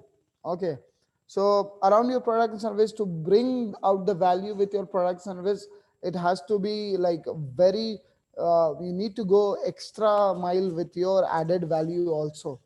And there are a lot of things which can be done. We could only cover a couple of things. We would cover only a couple of things which can easily be implemented, and very basic, very easy to implement also.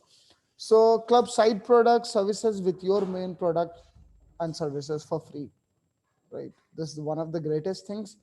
So club your side products, make it a package it for free. Okay, your main product has the value, right, price, they're paying for this. Apart from that, they're getting these all things also. Make them feel special when you talk to them. Okay, this is going extra smile. Make them feel special when you talk to them, that you are one of the best client or the customer what we have, and we are doing it, this offer or this service or this clubbing of the product or the service, we have clubbed it for you. This offer is for you. Have that what do you say, conviction in your mind when you talk to them, or whoever is talking to them from your company's end should have that conviction in their mind. This especially for you. So you have seen emailers from a lot of companies, like it's such a personalized, usually from companies like Amazon, Google. So this is offer only for you. They're trying to make make us feel special about it, right? So make them special when you talk to them. Look into your bucket, what bonuses you can give them when they make a purchase. Okay, so most of the time we have a lot of things under our hood in our company, in our businesses, which we overlook at times, and we don't know how to utilize them. So look into your businesses, what services you can provide. Okay, most of the problem, like when there was no training models was in the market, so software companies only used to have what the software license, selling software license. But now if you look at software licenses, it comes with the value add of training also. Now they know.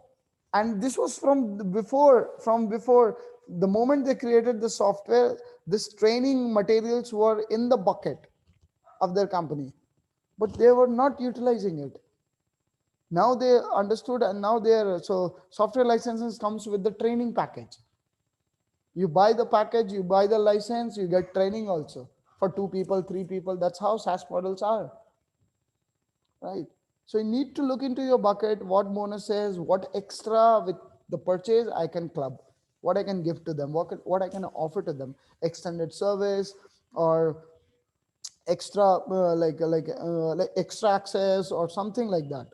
Offer them free downloads, premium access, membership, access to private social groups, free product training, as I was talking about, free tickets to webinars, or whatever possible from your end to go that extra smile. Look into your business, look into your business pockets, what we can do with the purchase, what we can club, so that they see the value with this. So these are the 6 elements that you can stitch together to make your product more valuable and build value around your product and services. This was the second thing, agenda. So I'm really sorry that we are getting it too long, and I just need a reply from you guys if you it's okay to but have more patience till, like, I'll not take 20 minutes more than that. Is it okay to go on, right? I'll not take not much than 20 minutes. Yeah, it's okay from my side. Okay, okay. No problem. Since it's a Sunday, we can go. I'm sorry we got a lot of extensions. So next things, what we gonna talk about is the fourth agenda of the day, and that is targeting the right audience, building buyers persona. Okay, so targeting the right audience, as earlier we spoke about it, we have done all these things correctly. Okay, right, we have correct solution in the market, we have the correct what do you say we have created all the value through around our product and services. But what if I'm not targeting to the right audience? What if I'm not targeting to the right audience? Most of the time what happens, this is I've seen this in my experience, that most of the times so most of the companies, they don't understand their targeted audience. Some of the most of the time it's more deeper than what we think.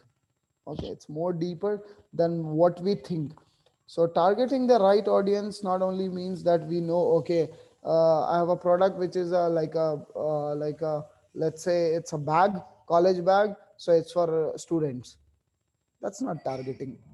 That's a very that's like a very broad level of your market segmentation. Okay, that's a very broad level of market segmentation. Targeting the right audience, what we mean here is building a buyer's persona. Who is your ideal customer? We need to answer this question. Every business owner, manufacturer, product holder, or a service provider need to answer this question. Who is your ideal customer? We need to answer this on ourselves within our company. Okay, who is my ideal customer? And in order to do that, what we need to do is how to build a buyer's persona. We need to create a buyer's persona, my ideal customer for my product. If you have 10 products, remember you have to build a buyer's persona for 10 individual products. It's not going to be the same. For different products, it's going to be different buyers. So it's not that one audience is enough for all the audience. No, you have to do it individually to get that thing in the correct way. So you need to build your ideal customer. Did I miss one slide? No. Okay. So you need to build the correct audience for you. You need to be create a ideal customer for you so that you can focus on that particular audience. When people, they don't do this, the companies, they don't do this, they lack in the focus. Whom they are targeting, whom they are targeting, they lack in this over a period of time. They cannot set a focus on that. right? So first of all, we need to build a buyer's persona, the ideal customer for my business. And buyer's persona means we need to create a profile of my ideal buyer. Okay. And in order to do that, to create a profile of my ideal customer, what I need to do is ask your team or the people who are working in your company these simple questions, and you can capture it in a template. There are a lot of templates for building buyer's persona. I can share some of the link with you so that you can download it and you can fill this thing. Okay, so there are a lot of templates. So, but you need to ask your team and yourself this question: what do you want to, who do you want to buy your product? The very first question. Who do you want to buy your product? I created a product or services. Now, who do I want the people to buy it? Which are those people? The second question: where do they live? What job they do? How did they dress? How old are they? What do they do with their free time? These are like some of the basic questions. You need to get into that level. It's not that I've just segregated it's students, it's professionals, it's business owners. This is not called a market segmentation. This is a very entry level market segmentation or your targeting audience. But you need to more define on who do you want to your ideal customer, where do they live. When I say professionals, I need to say where do they live, who, which professionals I'm targeting, who are the professionals by geographically which are best suitable to be my customers to take up this product and services. What job they do. Okay, they are professionals, they do job. Okay, but what professional, what industry, what titles they are into. Suppose I'm selling a card equivalent to Mercedes Benz, saying my customers would be only like professionals doesn't make sense, because Mercedes Benz every professional cannot buy it. I need to more dig down that okay, only VP level, only director level, only the people who are into board of directors. I need to justify that. That's how it is. Only professionals will not suffice. We need to dig it more according to our product and service, right? So I need to ask this: how do they dress? So marketing also work with the dressing sense. Dressing sense tells you the mind of the customer, right? The mind of the customers. Suppose my targeted audience doesn't have a very great dressing sense. He doesn't want to go into expensive things. Okay, we found that 80% of the people whom we are targeting doesn't want to put money into expensive items, and unfortunately have an expensive item to sell. Totally gone for a toss, right? So that's how it is. It like maps with your customers on the on the on the demographic part of it. We need to also decide on what, how old they are, what like age category they fall into. If I have a product which is more related to teenagers and college going students, I need to decide on the age gaps also, age also, like it's gonna be 18 from 24 or 18 to 25. These all kind, we need to think over this and capture all this data. What do they do with their free time? These are also some of the questions which you need to ask. Oh, sorry for that and disruptions. I'm really sorry for that disruption. Somebody just called me and I got distracted. Okay, so what they do with their free time, right?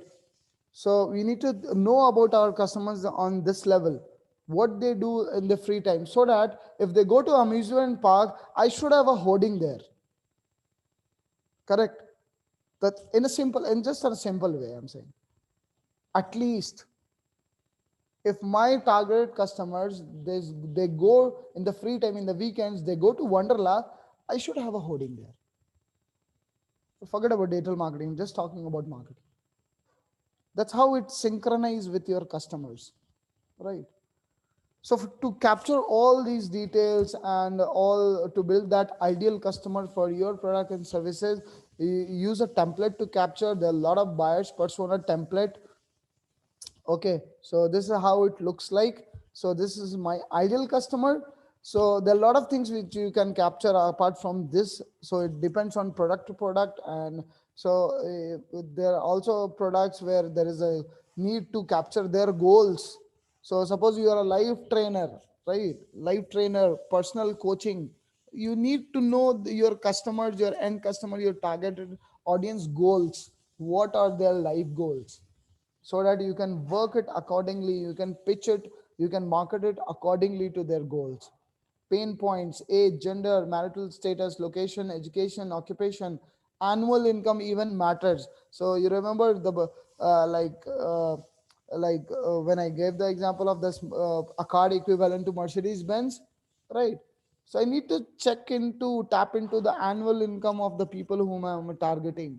Of course they are professionals, but does they have this annual income so that they can have a purchase of a exotic car, right?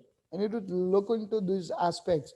Then behavior, motivations, what motivations they have in life, who they see as a motivator. They follow Warren Buffett, or they follow Elon Musk, or whom they follow, who are their motivators. I need to check it so that I get the right mindset.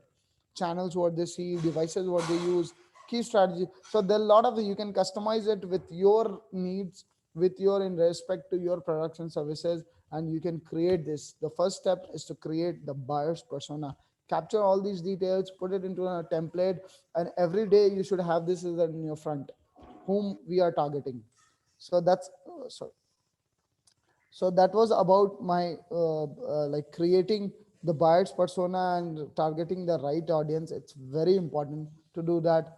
At the end of the session I can also share some of the links to do that, where to download this templates. You can easily download it. The fifth thing what we're going to cover, and this is the second last thing like under our today's agenda: social media evergreen marketing strategies. So it's gonna social media evergreen. So I've already explained it in the beginning of this session why we call it evergreen, right? There's a reason why we call it evergreen, and these is also implicable to all the social media out there. Okay, so as we know, social media, we have seen a big surge in the growth of social media platforms, and as well as on the number of users in the past decade, right? Usually, when I remember, there was no social media. Right now we have seen the people, there are people who have seen no social media when they started, and now there are so many social media out there. And the number of users, I don't want to get into that. Everybody knows, everybody is into like from the professional backgrounds, that they know what the numbers are. In terms of usage of social media, they are very high. India is one of the leading Facebook social media. Okay, India is one of the leading user of Facebook. Like India has also left Facebook behind. Okay, it's nearly about 242 billion users from India, and Facebook US have 240 billion, so 2 billion away, like before us. Okay, so that these are the statistics that you can look on. So but what we're going to discuss here is, but what if you notice there is one thing common in all these social media out there? There is one thing common, and what it is: their vision. What is the vision of these all social media platforms?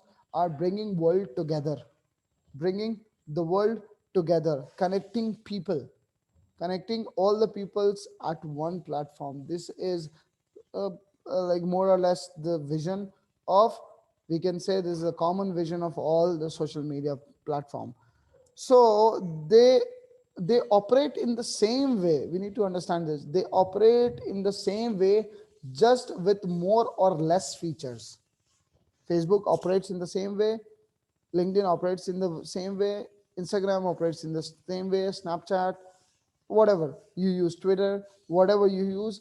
But as they have the common goal, they operate more or less in the same way with more or less features. This platform has some these features, this platform has some that features, just exchange of features happen, but more or less they work in the same way, they operate in the same way.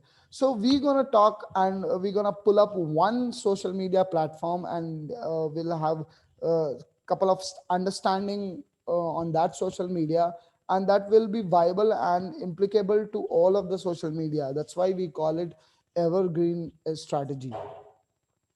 So we're gonna pick up Facebook. I know you all know Facebook, right? Everybody knows Facebook, right? But how Facebook runs? Simple question. How Facebook runs? What on, I should say, on what Facebook runs? So I know technical people out there, they know it's a portal, and it runs on coding, right? It has JavaScript, CSS, and everything, and it runs on that. The platform runs on. But what I'm talking about here is how Facebook runs. Is Facebook runs on an algorithm which is called EdgeRank. I don't know, people would have heard it, would have not heard it. I don't have any idea. But this is how it is. Facebook runs on an algorithm called EdgeRank. This is the name of the algorithm which Facebook runs on. Of course, it runs on the coding also, but the way it operates, the things which determines the operations of Facebook, how it gonna react on the as a platform, that is totally dependent on this algorithm, which is called edge rank. So what is edge rank? What it does? Let's see. What is EdgeRank?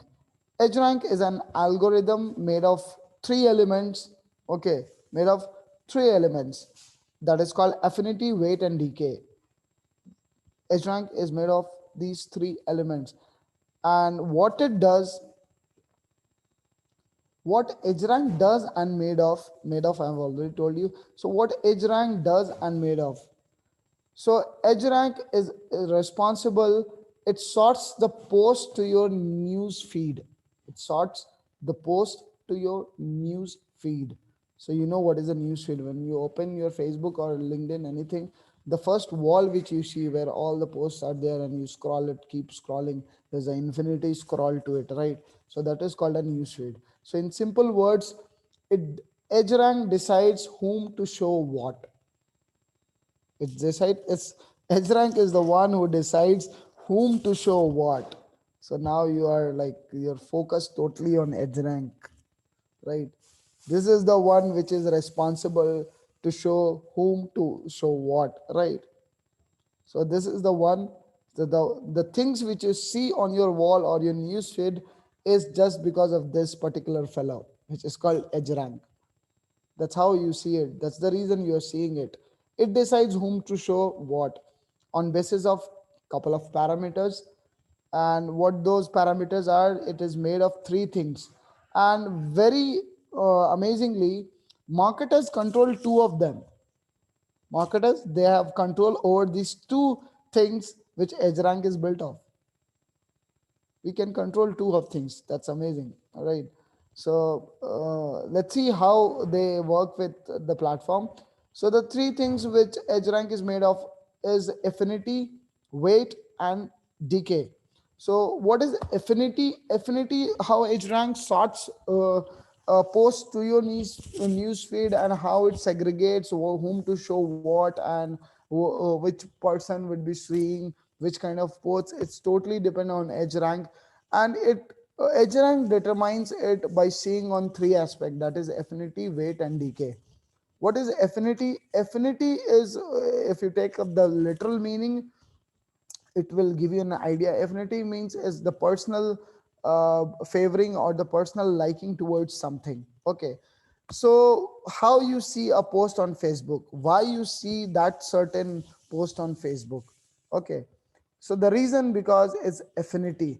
So when you scroll, when you explore over Facebook and you go check out some pages on Facebook, check out some people on Facebook, and check out something on Facebook, right?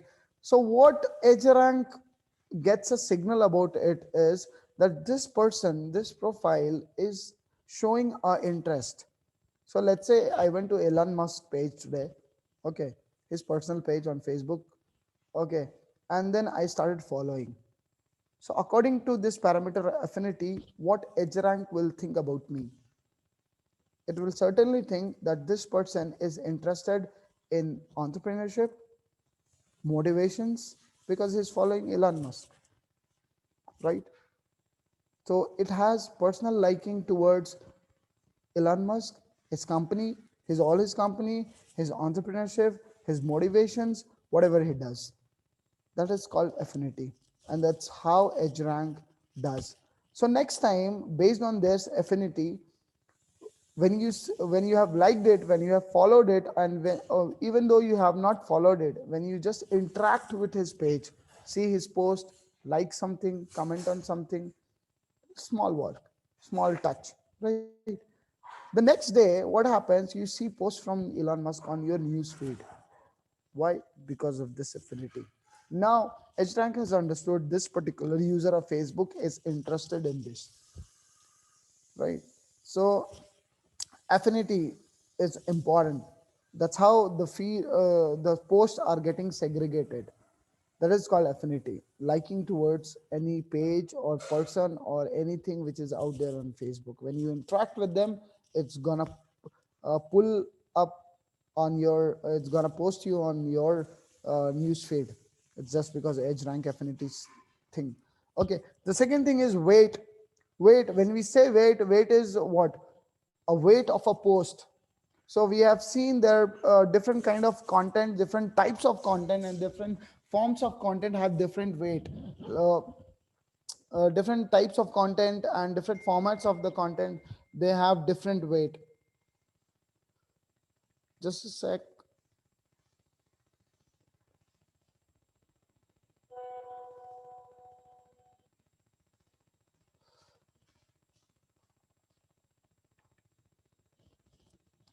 So we have this weight and decay also. So weight also means when you're talking about the weight, that means totally the format, all the formats in like all the formats in like whatever the we are posting on social media has different format. Videos, and then images, then a lot of content, text and all, so they carry different weight. I'll just quickly show you a image which defines this. Oh shit. Just a second. Oh, there was. Huh. I'll just show you this. So if you see Facebook, on Facebook, red is video, right? So it has more engagement. Video content has more engagement. Then the next runner up is photos. Then third is links, and fourth is just text, right? So these are the weightage of different formats on social media. Okay, these are the weightage. So whenever you're trying to put it further, then definitely you think about the weightage. What weightage it's gonna give me? If you're posting a video, then it has a different weightage. When you're posting a photo, it has different weightage, and when you're putting just simple links and text, it has different weightage. So also, EdgeRank also sorts things on the basis of weightage. So more weight of the format of the content, more interaction and more engagement, and more people it gonna reach. That's how weightage work. The third thing is the decay. I'm sorry, I'm going a bit faster because I have a time capping, and I know I've taken already a lot of time of yours, so I need to close it quickly. Okay, so I'm gonna run a bit fast, and inshallah we'll have another session also, which is gonna be in few weeks after. Then we're gonna cover more things on this. Tarek So, bhai, sorry to disturb. sure. Just if audience have any questions or discussions to do, and rest we can cover in the second session. Inshallah, we'll schedule soon about that. Sure. So next session, definitely I'm gonna take on to the exactly, since now we have come this forward where you understand the platform and how it works.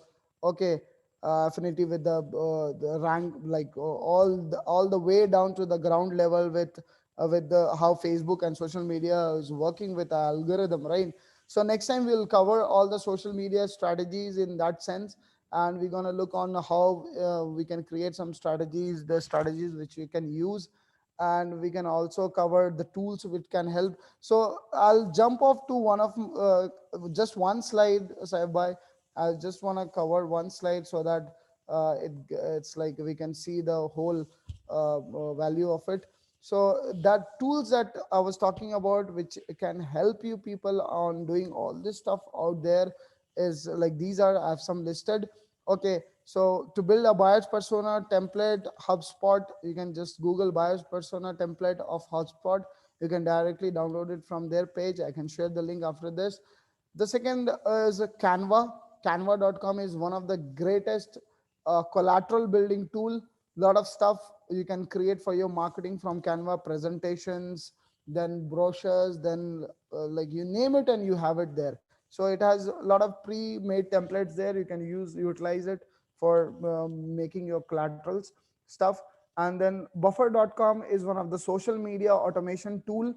Okay, social media automation tool. So there you can automate your social media using this software called Buffer. It's a cloud platform. You can explore this. Mailchimp is another one of the email marketing engine, which I guess a lot of people use it, and it has a lot of features that can help you building value by connecting to your audience. The other tool which I want to talk about is Google Trends. Google Trends is one of the tool which you can use to identify the trends and where the market is shifting towards. You can compare things. It's very important to know for us to be ahead, to be abreasted on the technology and whatever niche we are into. Okay, so you just type in a word, keyword, and you get all the ideas where the trend is shifting towards. Okay, trend is shifting towards. So this is a great tool which I use oftenly. You can also use it to get ahead on your business. Facebook Audience Insight, there is a section in Facebook which called Audience Insight that can give you a lot of insights of, for your audience. What kind of audience have engaged with you? You can build a buyer's persona out of that also. So use that inbuilt tool of Facebook, and it's under the Facebook Audience Insight. Just explore it. Boast.io is one of what do you say, there's a we have talked about lot of what do you say, testimonials and reviews and user generated content, right?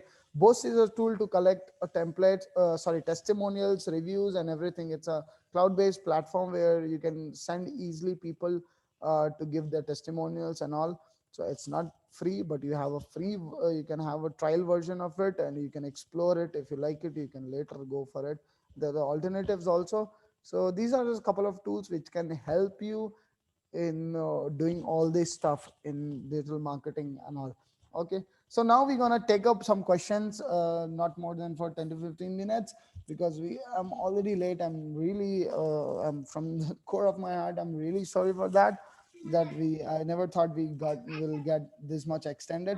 So Saib bhai, now we can take up questions. Uh, Sharik bhai, Yeah, sure. one quick question from my side. So the content and deliveries were excellent, and I believe that the whole thing was on a generic products or a product which can anybody can buy it. But can you like basically tell us what would be a marketing strategy for the product which are very much made specific? For an example, the operation or the medical equipments where only doctors could be using it. So that kind of a specific product, how marketing would be what kind of a marketing we should be using it? Correct. So, brother Yusuf, right? I could get it Yeah, from that's the correct. Yeah. chat. Brother, so that's a very good question. So everything what we looked up here is on a general perspective, because we are not doing a webinar for a niche perspective, right? So I tried covering all the perspectives. So these are the concepts. So if you look at the, let's say when you're saying you are into like medical field, medical equipments, correct? And you need to figure out the marketing strategies for that, right? So first of all, the first step I would say is you need to think on your audiences. Okay, building your audience persona, right? So as we covered in this, right? So first you go out, check out what is your ideal customer. Who is your ideal customer, I mean to say. Okay, and you create that buyer's persona. ideal customers persona. So when you're talking about medical equipments, definitely it's not for normal public, right? It's gonna be for like mostly it's gonna be for B2B mostly, right? So True. the hospital's gonna purchase it, right? Not an individual person. But if you break it down, there are people who are decision makers for these hospitals, right? Yes. Yeah. So there are people who are making decisions for these kind of purchase in on the behalf of the hospital, right? So exactly we need to target those kind of people. Now we need to think under hospitals who are the top level people who are the decision makers. Okay, Hmm. once you identify those decision makers, okay, the founder, let's say for example CEO, founder of the hospital is one of the decision maker, correct, as a general, Okay. Hmm. right? I need to dig out what social platforms he is active on. Maybe he's Okay. active on Facebook, or maybe Hmm. mostly towards LinkedIn, right? Hmm. Then I need to figure out when I'm doing a promotion, then I need to figure out what age category he falls in. Okay, what his job title should be, Hmm. what city he lives in, okay, what kind of leisure activity he does, so that I can build the whole ideal persona. Then I can target it to the mass people. Is it Yes. Yeah. is it okay? So you need to break it down. You need to exactly think who is gonna, if suppose just hypothetically you just dream about it, if today one order is gonna come for an equipment, who will be the person who gonna initiate it from their end, right? So Yeah. that is your targeted audience. And now all your marketing will be based on that targeted audience. I hope Okay. I have So probably I could get one catchy word here. So the decision maker also makes a lot of difference lot of when you're mark. always Always. when you Okay. are into B2B marketing of these equipments, because not it's not a B2C, I guess it's not a retail business, medical equipments, right? Correct. Yeah. So it's a As an B2B. example, yes, I agree. Yeah. Yeah, B2B is always the decision makers you should be focusing on, the people who are liable to make decisions out there. That is your target audience for B2B. Perfect. Jazakallah. Assalam alaikum. Islam. Jazakallah. Any other questions from any other brother? Wow. Hello, Assalamu alaikum. Walaikum salam. Sharik bhai, this is Mohit here. This is a kind of experience what I shared, and I would like to have your input on how to approach the marketing in this case. See, Okay. once happened, I visited one of the exhibition where the same niche of products what I working is particularly for the same for same product. Mm-hmm. I approached my client with my product, Mm-hmm. explained him about the technical aspect about it, Mm-hmm. and about the company background and the profiles what we are working in different sectors as well.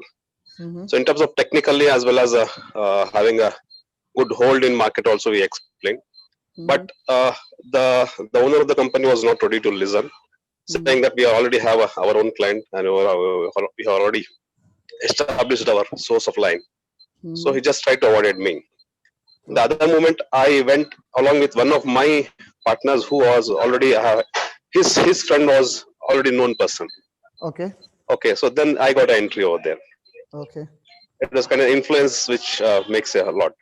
Correct. So I cannot make influence every time to a new clients everywhere. So Correct. in this case where the people are particularly worried about the quality and they rely mostly on their known sources, Correct. what do you think the approach should be in this case? So approach, look, I always, this is a very challenging thing, Mohit bhai, and thanks you bring it up on the table, because every time we face challenges, and most of the companies we have challenges, this particular challenges.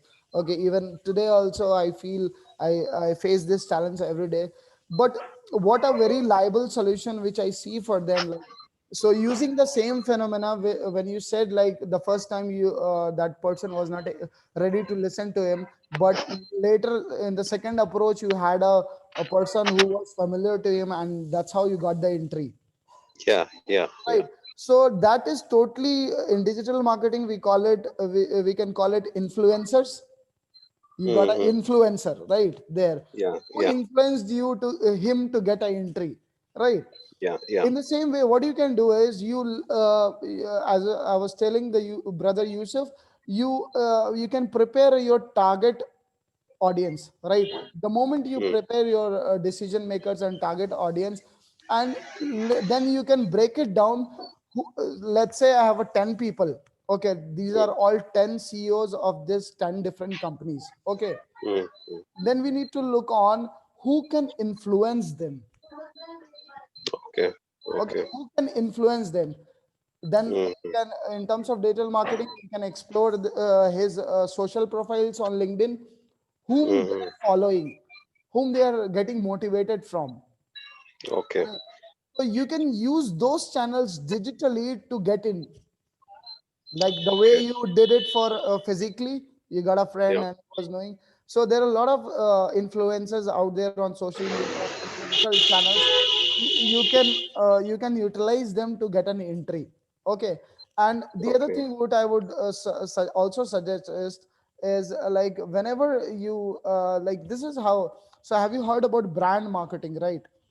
Yeah. Yeah. Brand marketing is a concept where offline and online marketing, they go hand to hand parallelly.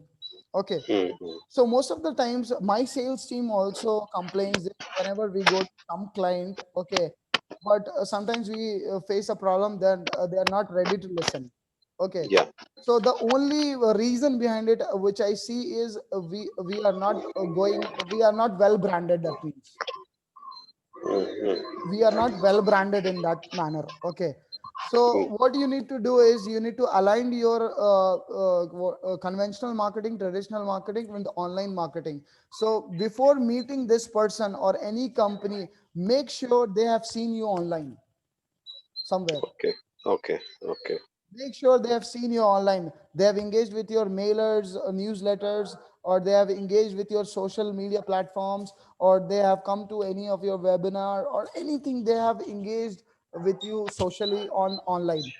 Okay, Okay. Okay. because that's the eye opener for you. Or next time they'll see, oh, Mueed, oh, I've seen this company on LinkedIn. I got a mail of this company. Yeah, I know this company.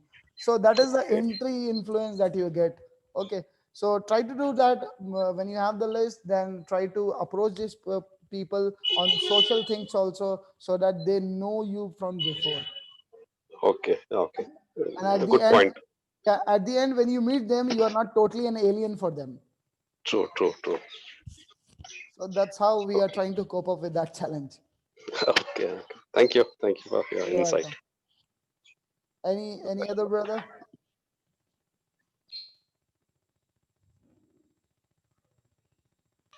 Uh, uh, Sharik, by one more request. Is there a way that we can contact on, like, probably the questions might not be there, but is there a way we can contact or get or discuss on any of the issues which we have it with you or any other experts? Of course, we are from the MFID perspective, and the whole and sole goal is to get the community together, to get the people together, to get the professional people together, work with each other. So I can share. Brother Saif also has my contacts, and I can also share with guys. It's a no problem, since we are into go like an ad agency. We all Grosas is a totally ad agency. So like anytime you can consult, not a problem. You can reach out for problems, for issues, and how we can. So because it's also a learning part for us.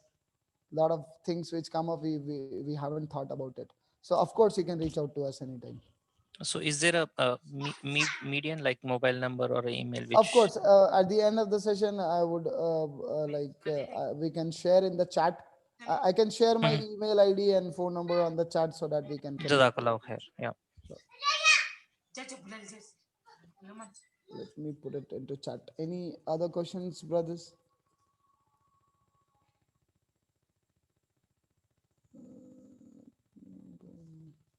The chat. Where's the chat?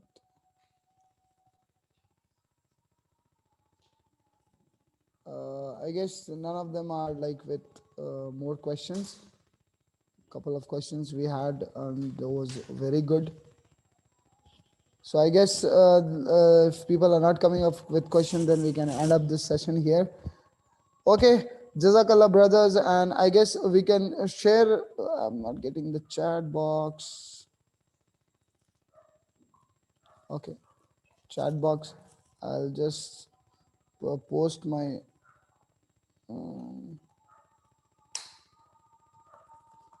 This here.